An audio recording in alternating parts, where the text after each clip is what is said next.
We're going to go over a drill that's called the sit to stand with a relaxed back. So the key principles behind this exercise are that we want to use the hips and the legs rather than extending so much to the lower back. Very common that people that have back pain end up standing using their lower back. So we'll go through how we can avoid that by keeping the tension through the legs while the back stays relaxed. So JS is going to advance his bum forward in the chair. And what he's going to do is going to be relatively relaxed in his back so he can be slouchy here. The more slouchy you are, the back will be more relaxed.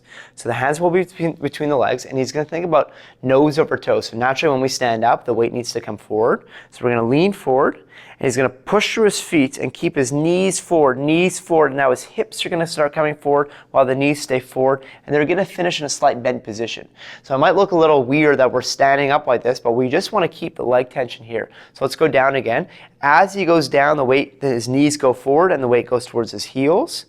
And on the way back up, he's going to push through the middle of his foot and into the forefoot. The knees stay forward, the back stays relaxed, and his hips start coming forward.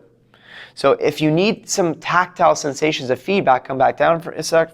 Knees forward, weight in the heels. He's going to stand up just a little bit for me. Good. Now put your hands on your bum. And he's going to assist his bum forward, but his chest is going to stay down and his knees will stay forward. So he understands that the hips bring him forward. Good. And sit back down for me. Now, if you want to do this being a little less slouchy, that's totally okay. So let's just be a little less slouchy this time, but we're just going to stand up, keeping the knees forward again. Knees stay forward, and the hips go forward, hips go forward, hips go forward, and the knees stay bent. Perfect. And so now someone with low back pain will really feel, wow, I don't feel my low back working because the tension is in my legs. Good, come down. Now, common faults with this exercise would be that as he stands up, he pushes through his heels, his knees snap, and he stands up with a very straight back. So let's just show that. So really watch how his knees go back, and then he has to finish that way, and boom, that's where he might feel that low back working. So we want to make sure that we stay more relaxed, the knees are bent, and he's coming up that way.